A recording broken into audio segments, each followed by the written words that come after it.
नमस्कार, आप देख रहे हैं महुआ खबर और मैं हूं आपके साथ सचिन राठौर। आप देख रहे हैं हमारा न्यूज बुलेटिन प्राइम टाइम, जिसमें आपको बताएंगे देश की अभी तक की तमाम बड़ी खबरें। तो आइए बढ़ते हैं खबरों की तरफ और शुरू करते हैं।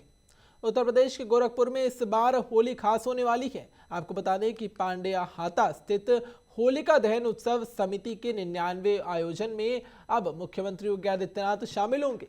2 मार्च को होने वाले कार्यक्रम को लेकर तैयारियां जोरों पर है। सीएम रूट की सड़कों का निर्माण कार्य तेजी से कराया जा रहा है और विरासत गलियारे को भी 4-5 दिनों में और आकर्षक बनाया जाएगा। आपको बता दें कि समिति पदाधिकारियों ने बताया कि जब से योगी आदित्यनाथ गोरखपुर से सांसद थे, तब से वो इस आयोजन में शामिल होते रहे हैं और इस बार शोभा यात्रा पांड्या हाता से निकलकर घटाघर, मदरसा चौक और साथ ही लाल डिग्गी, मिर्जापुर चौक, घासी कटरा, जाफरा बाजार, ईदगाह रोड, आर्य नगर, बख्शीपुर और रेती चौक होते हुए फिर से वहां पर पांड्या हाता पहुंचेगी। इसके बाद विधि विधान से होलिका दहन किया जाएगा और संभावना है कि मुख्यमंत्री 38 करोड़ रुपए की लागत से बनने वाले भव्य शॉपिंग कॉम्प्लेक्स की आधारशिला भी रख सकते हैं और इससे व्यापारियों को बड़ी सौगात मिल सकती है।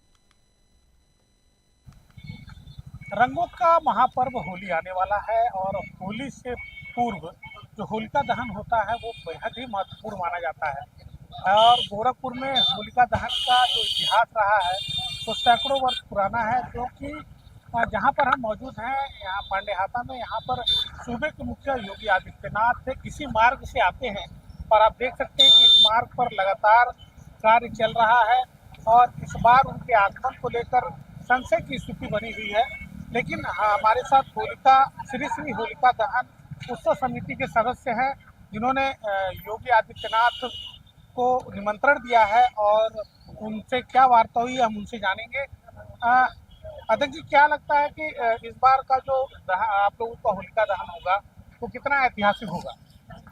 सर्वप्रथम हम लोग शताब्दी वर्ष में प्रवेश कर रहे हैं और ऐतिहासिक के दृष्टिकोण से अब आज जो हम लोग शोभा यात्रा निकालने वाले हैं, उससे महाराज जी का जो है स्वागत समारोह होगा, उस समारोह को भव्य किया जा रहा है, जिससे हमारे गोरखपुर की जनता का प्रभाव, उनका प्रभाव पड़े हमारी जनता पर।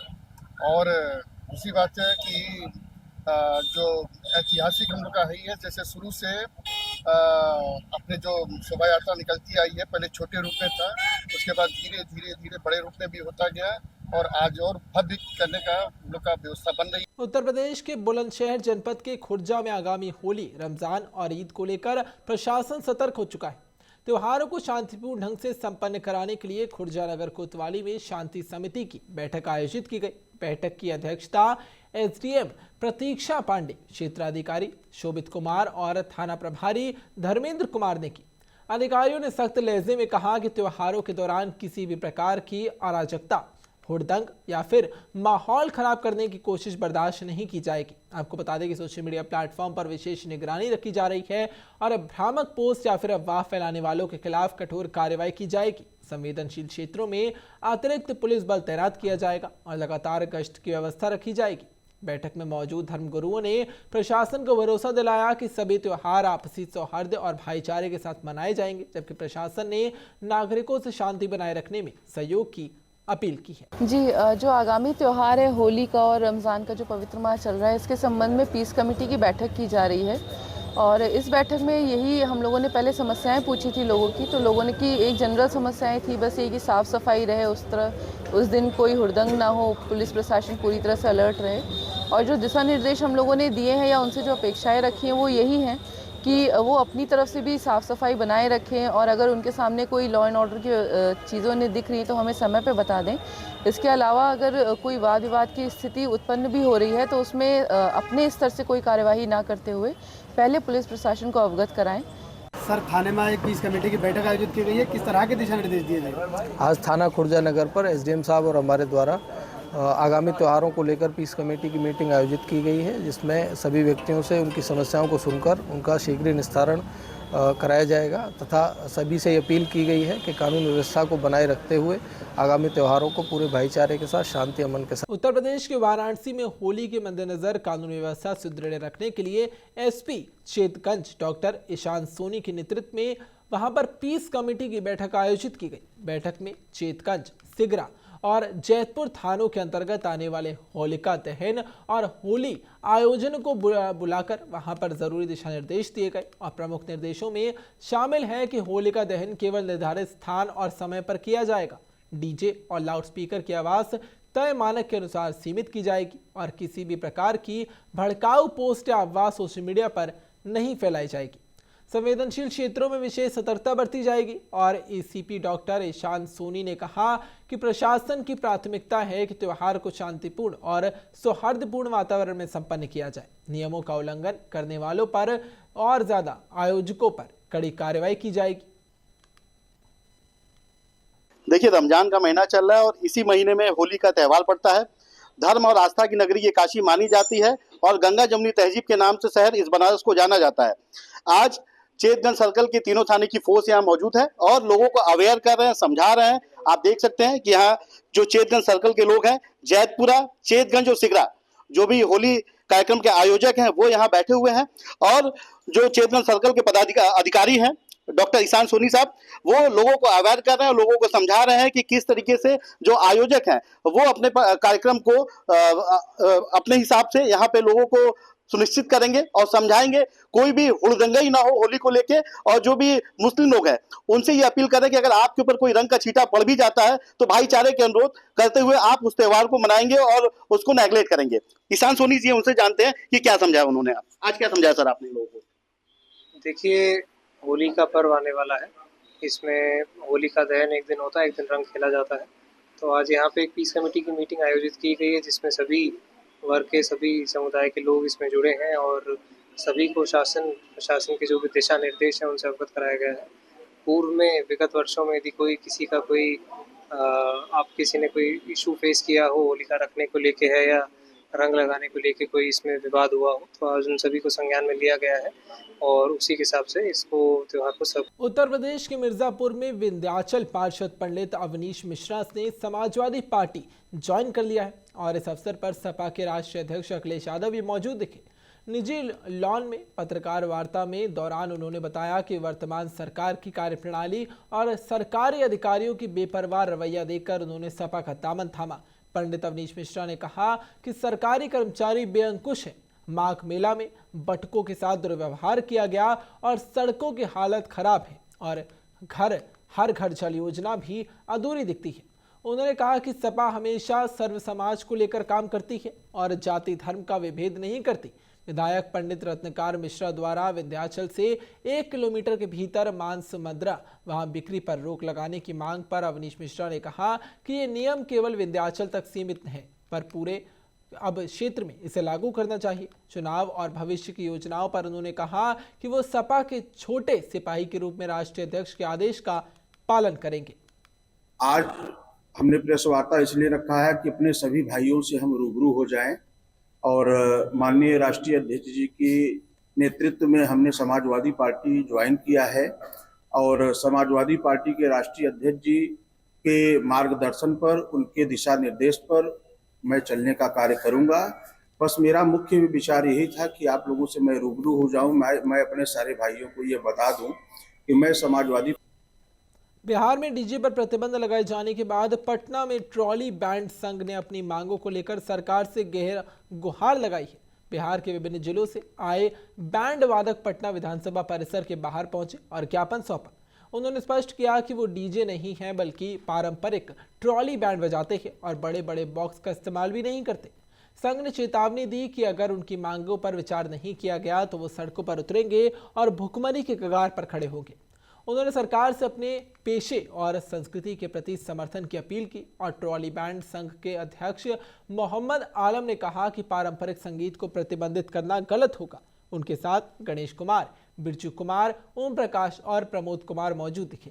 संघ का कहना है कि उनका उद्देश्य केवल पारंपरिक और लोक संगीत को बचाना और पेशेवर पहचान बनाए रखना है।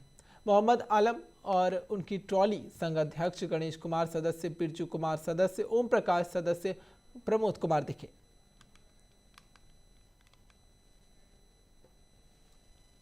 आपको बताएं कि वहां पर उन लोगों ने मांग उठाई कि कैसे उनकी ट्रॉली एक पारंपरिक तरीके से गाने वाने बजाती है और वहां पर वो डीजे का इस्तेमाल नहीं करते, बड़े बड़े बॉक्स का इस्तेमाल नहीं करते और लगातार इन चीज़ों के इस्तेमाल के बिना पारंपरिक तरीके से वो गाना बजाते हैं और वहाँ पर शादियों को पूरा कराते हैं और बाकी जो भी आयोजनों उन्हें बुलाया जाता है वहाँ पर वो जाते हैं और अपने तरफ से अपने तरीके से वहाँ पर गाना बजाते हैं। वहाँ ये समझा गया और उसके बाद उन्होंने ये भी बोला कि हमें ज्ञापन सौंपते हैं और इसमें उन्होंने ये भी लिखा कि अगर उनके काम को रोक दिया गया तो उनके जीवन पर खतरा आ सकता है, उनके साथ उनका पूरा परिवार जो है वो सड़क पर आ जाएगा और साथ ही उनके खाने तक के लिए लाले हो जाएंगे।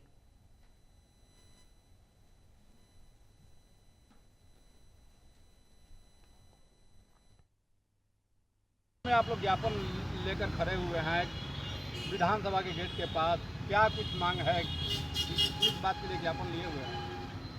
हम विधानसभा गेट पे खड़े हैं। आज 24/2/2026 को हम लोग अपने संचालक संघ, कलाकार संघ सभी लोग आके एकत्रित हुए हैं यहाँ। सरकार से हमारी मांग है कि हम लोग पीढ़ी दर पीढ़ी बैंड बाजा और के काम करते हैं। समय के अनुसार गाड़ी पे पहले साइकिल पैदल साइकिल पर चलने वाला ट्रॉली बनाया गया, फिर खींचने वाला ट्रॉली बनाया गया। पुराना गाड़ी पर हम लोग 407 गाड़ी पर ट्रॉली का इस पर नाल ऑर्गन पैड गाना बजाना। क्या लग रहा है कि जो आप लोग की मांगे हैं अभी की जो बताया आपके अध्यक्ष जी, तो क्या लग रहा है मांग को पूरा किया जाएगा? जी, हमको श्रवण कुमार जी से जो हमारे परिवहन विभाग के मंत्री हैं उनसे अपील है, निवेदन है कि हमारे गुहार को सुना जाए। चूँकि कितने बाल बच्चे रोड पे आ गए हैं, हम लोग बेरोजगार हो गए हैं, हम लोग कलाकार हैं, हम लोग के पास कोई रोजी रोटी नहीं है और ऐसा हो जाएगा तो हम लोग आत्महत्या पर ये हो जाएंगे, मजबूर हो जाएंगे। अपना परिचय दीजिए। जी, मेरा नाम हुआ गणेश कुमार, हम भी मुजफ्फरपुर से हैं, मुजफ्फरपुर ज़िला से। हम महुआ चैनल को धन्यवाद देते हैं जो हमारे साथ देने को और सदन तक आवाज़ पहुंचाने का काम किया है। और हम ये सरकार से कहेंगे, कुछ दिन पहले सदन में बात हुई कि डीजे पर रोक लगाना है, डीजे नहीं बजनी चाहिए। तो हम सरकार से कहना चाहेंगे कि हम लोग डीजे वाले नहीं हैं, हम लोग पुरानी गाड़ी को मॉडिफाई किए हैं लेकिन उसका हम लोग भी टैक्स दे रहे हैं। अगर सरकार टैक्स ले रही है तो हम चला ही रहे हैं, लेकिन हम लोग डीजे वाले नहीं हैं जिसमें हम लोग गान बजान करके और माइक से गाना गा के और लोग यहाँ विधानसभा के बाहर पहुँचे हुए हैं, सत्र चल रहा है, क्या कुछ मांगे हैं? क्या लगता है कि जो मांग अभी आपके अध्यक्ष जी ने बताया? मांग यही है कि हम लोगों को किसी तरह से ट्रॉली बैंड हम लोगों को चलना चाहिए। हम लोग डीजे वाले नहीं हैं, हाँ, इसीलिए हम लोग सरकार से मांगने के लिए हम लोग दर दर भटक रहे हैं, हाँ, कि कैसे हम लोगों का जैसे जीवन चलेगा, यही मेरा कहना है। अपना परिचय। हाँ, मेरा नाम हुआ ओम प्रकाश गुप्ता और मुजफ्फरपुर ज़िला से है, थाना कुडन्नी हुआ। जो मांग है वो पूरा होगी, सरकार पूरा हम लोग सर डीजे वाले नहीं हैं, हम लोग से मांग है कि ट्रॉली चलने दिया जाए, ट्रॉली बैंड चलने दिया जाए, यही हमारी मांग है। अपना परिचय दीजिए। प्रमोद कुमार, जिला वैशाली। सरकार पे भरोसा है कि मांग को पूरा करेगी? जी, मांग पूरा करेगी। उत्तराखंड के हरिद्वार में कांग्रेस के युवा कार्यकर्ताओं और नेताओं ने युवा मोर्चा के राष्ट्रीय अध्यक्ष उदय दत्त की गिरफ्तारी के विरोध में जोरदार प्रदर्शन किया। कार्यकर्ताओं ने केंद्र सरकार के खिलाफ नारेबाजी की और अपना आक्रोश व्यक्त किया। कांग्रेस कार्यकर्ताओं का आरोप है कि केंद्र सरकार राजनीतिक द्वेष की भावना से काम कर रही है और विपक्ष की आवाज को दबाने की कोशिश कर रही है। विरोध में शहर के प्रमुख स्थानों पर धरना प्रदर्शन किया गया और केंद्र सरकार का पुतला भी दहन किया गया। कांग्रेस नेताओं ने चेतावनी दी कि अगर उदय दत्त को जल्द रिहा नहीं किया गया तो आंदोलन को और ज्यादा उग्र किया जाएगा। युवा नेता मनोज सैनी ने कहा कि सरकार ने लोकतंत्र की हत्या की है और हमारे युवा नेता को बिना ठोस आधार के गिरफ्तार किया गया है। उन्होंने आगे कहा कि अगर मांगे पूरी नहीं हुई तो पूरे देश में सड़क पर प्रदर्शन किया जाएगा और साथ ही लगातार ऐसी चीजें की जाएंगी। आपको बता दें कि वहां पर प्रदर्शन के दौरान बोला गया कि जो उदय दत्त को गिरफ्तार किया गया है वो बहुत ही गलत चीज़ है और वो प्रदर्शन वहाँ पर कांग्रेस की तरफ से किया गया था और खास करके उन्हें इसमें गिरफ्तार करना एक गलत चीज़ है। साथ ही उन्होंने बोला कि जब तक उन्हें गिरफ्तार रखा जाएगा और अगर उन्हें जल्दी रिहा नहीं किया गया तो इस पर एक भारी और बड़ा आंदोलन भी किया जाएगा। पूरे प्रदेश के साथ पूरे देश में आंदोलन किया जाएगा और हर तरफ यहाँ पर प्रदर्शन के लिए तैयारियां की जा रही हैं। तानाशाही सरकार हो चुकी है और इस देश में जो हमें लोकतांत्रिक अधिकार दिए गए हैं उसका प्रयोग अब गुनाह हो गया है। उदय भानु चिप जी जो हमारे यूथ कांग्रेस के राष्ट्रीय अध्यक्ष हैं, उन्होंने हाल ही में एक प्रदर्शन किया और वो उसके खिलाफ उन्होंने फर्जी मुकदमे, केंद्र सरकार मोदी सरकार ने फर्जी मुकदमे दर्ज कर उन्हें आज गिरफ्तार किया है। हमारी ये मांग है कि ये जो तानाशाही सरकार है, ये फर्जी मुकदमे जो दर्ज कर रही है इसको वापस ले और उन्हें बाइज्जत। उत्तर प्रदेश के लखनऊ से खबर सामने आई है, जहां पर 18 फरवरी से राज्य में माध्यमिक बोर्ड की परीक्षा चल रही है। इस दौरान माध्यमिक शिक्षा बोर्ड ने परीक्षा केंद्र पर पहुंचने वाले परीक्षार्थियों के लिए एक बड़ी राहत की घोषणा की है। अब छात्रों को निर्धारित परीक्षा समय से 30 मिनट का अतिरिक्त समय दिया जाएगा, जिससे परीक्षा के दौरान तनाव कम होगा और तैयारी को सही समय मिल पाएगा। साथ ही बोर्ड ने स्पष्ट किया कि परीक्षा के दौरान किसी भी प्रकार के शोर शराबे या व्यवधान को बर्दाश्त नहीं किया जाएगा। विशेष रूप से रात्रि शादी, विवाह और निजी कार्यक्रमों में डीजे और साउंड बजाने वालों के खिलाफ सख्त कार्रवाई की जाएगी। बोर्ड अधिकारियों ने परीक्षार्थियों और अभिभावकों से सहयोग की अपील की और साथ ही कहा कि नियमों का पालन किया जाए ताकि परीक्षार्थी वहां पर परीक्षा शांतिपूर्ण और निष्पक्ष तरीके से संपन्न कर सके। प्रशासन द्वारा निर्धारित सुरक्षा और व्यवस्था का पालन करना अनिवार्य बताया गया है। उत्तर प्रदेश सरकार ने जो परीक्षार्थी हैं उनके लिए एक बड़ी राहत की खबर आई है सामने, जिसमें उत्तर प्रदेश माध्यमिक बोर्ड ने जो 18 फरवरी से जो माध्यमिक शिक्षा बोर्ड की जो परीक्षाएं चल रही हैं, अब उसमें 30 मिनट देर से आने वाले परीक्षार्थियों को कहीं न कहीं राहत मिलेगी। ऐसे में हमारे साथ बात करने के लिए उत्तर प्रदेश माध्यमिक शिक्षा बोर्ड के शिक्षा निदेशक हैं महेंद्र देव जी। सर, माध्यमिक शिक्षा द्वारा सरकार द्वारा एक अच्छी पहल की गई है कि 30 मिनट देर से आने पर, तो ये किस तरीके से, क्या कोई कंडीशन है इसमें? गत वर्ष की परीक्षाओं में देखा गया था कि बच्चे बहुत दूर से ग्रामीण क्षेत्रों से आते हैं, किसी न किसी वाहन न मिलने की वजह से या किसी अन्य कारण से विलंबित हो जाती थी तो उनकी परीक्षाएं छूट जाती थी। तो इस पर इस बार विचार किया गया कि बच्चों को आधे घंटे का समय दे दिया जाए। यदि निर्धारित समय से आधे घंटे के बीच में वो आता है, अंदर आ जाता है, तो उसको परीक्षा देने दिया जाए। तो ये बड़ा राहत उन बच्चों को दी गई। ग्रामीण क्षेत्रों से यातायात के कारण समय से नहीं आ पाते थे, अब उन्हें ये सुविधा है कि परीक्षा दे पाएंगे। सर, ऐसे में जिस तरीके से बोर्ड की परीक्षाएं चल रही हैं, अब समाज में भी तमाम जो है कि 10 बजे तक वो डीजे और साउंड बजा रहे हैं बिना मानकों के। ऐसे में सर किस तरीके से व्यवस्थाएं होनी चाहिए सर, जैसे कि जो परीक्षार्थी हैं उनको दिक्कतों का सामना न करना? प्रशासन के स्पष्ट निर्देश है कि एक निर्धारित समय के बाद डीजे नहीं चले, तो अगर इसके बाद भी चलाते तो उसको सूचना दी तो वो बंद कराया जा सकती है। उत्तर प्रदेश के प्रयागराज में बोर्ड परीक्षा और प्रमुख त्योहार होली, रमजान और ईद के बीच प्रशासन ने विशेष सुरक्षा और शांति व्यवस्था के उपाय की है। पुलिस ने जगह जगह थानों में पीस कमेटी की बैठक आयोजित की है और त्योहारों को सकुशल संपन्न कराने के लिए पब्लिक और पुलिस की फ्रेंडली टीम बनाई है। इस बार प्रयागराज का नज़ारा और भी ज़्यादा दिलचस्प है क्योंकि यहाँ पर नदियों का संगम और पर्वों का संगम एक साथ देखने को मिल रहा है। आपको बता दें कि प्रशासन ने बताया कि संवेदनशील क्षेत्रों में विशेष गश्त और निगरानी व्यवस्था की गई है। डीसीपी प्रयागराज मनीष शड्याल ने संवाददाता से बातचीत में कहा कि बोर्ड परीक्षाओं और त्योहारों के दौरान किसी भी अप्रिय घटना को रोकने के लिए अब पुलिस पूरी तरीके से तैयार है। उन्होंने नागरिकों से शांति बनाए रखने और प्रशासन का सहयोग करने की अपील की। प्रयागराज में त्योहारों का उत्सव और बोर्ड एग्जाम के बीच अब सामंजस्य बनाए रखने के लिए ये कदम बहुत ज़्यादा महत्वपूर्ण माना जा रहा है। आपको बता दें कि वहाँ पर देखा गया कि पुलिस ने वहाँ पर फ्रेंडली मीटिंग्स भी की ताकि आगे आने वाले त्योहारों पर वहाँ पर तैयारी की जा सके, आगे वहाँ पर काम किया जा सके और साथ ही ये समझा जाए कि कैसे इन त्योहारों के बीच यहाँ पर सामंजस्य बनाकर रखना है। और साथ ही एक तरफ जहाँ पर छात्रों की बोर्ड परीक्षाएं भी हैं तो उसको भी सरकार ने इसे लेकर बोला है कि इस पर लगातार काम किया जाए, इस पर लगातार ये तैयारी की जाए ताकि इस काम को पूरा किया जा सके।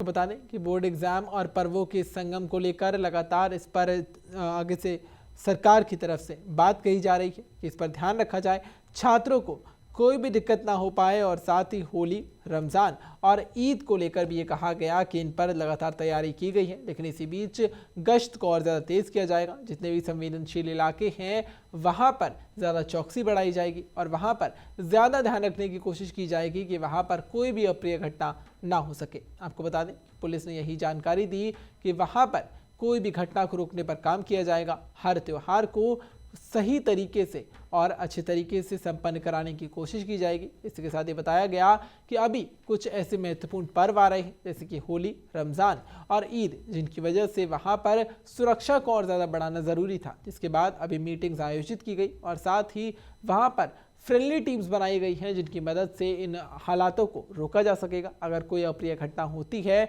तो उसे रोकने पर जल्द से जल्द काम किया जाएगा और आगे काम करने पर ध्यान रखा जाएगा। इसी के साथ सरकार ने ये भी आदेश दिया कि जो छात्रों की बोर्ड परीक्षाएं हैं उन पर ध्यान दिया जाए, छात्रों को किसी प्रकार की परेशानी ना हो सके।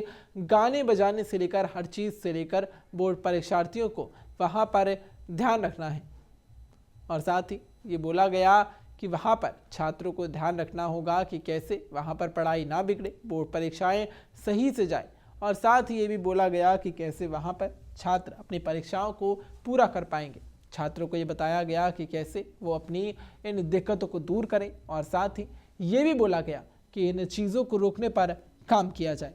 पुलिस की तरफ से यही संदेश दिया गया कि सभी लोग अपने त्यौहार को अपनी खुशी से बनाएं और अपनों के साथ बनाएं, लेकिन कोई भी अप्रिय घटना करने पर कोई काम ना करें। अगर कोई अप्रिय घटना की जाएगी तो उसके खिलाफ सख्त आदेश दिए गए हैं कि उसके खिलाफ वहां पर बड़े कदम उठाए जाएंगे। बड़ा संगम नगरी प्रयागराज में इस वक्त जैसा कि देख रहे हैं कि आप लगातार पर्वों का संगम हो रहा है। जैसे कि एक तरफ रमज़ान है तो दूसरी तरफ शिवरात्रि और फिर उसके बाद होली के बाद ईद। उसको लेके पुलिस काफ़ी मुस्तैद है। हर थानों पे रोज़ पीस कमेटी की बैठक चल रही है, किस तरीके से सुचारू रूप से चलाया जाए ट्रैफिक व्यवस्था और लोगों को कोई दिक्कत का सामना ना करना पड़े, क्योंकि ये दोनों पर्व बहुत ही महत्वपूर्ण है और इसमें हर घर में जमकर होती है ख़रीदारी। आइए जानते हैं डीसीपी प्रयागराज से कि इन्होंने क्या तैयारी कर रखी है।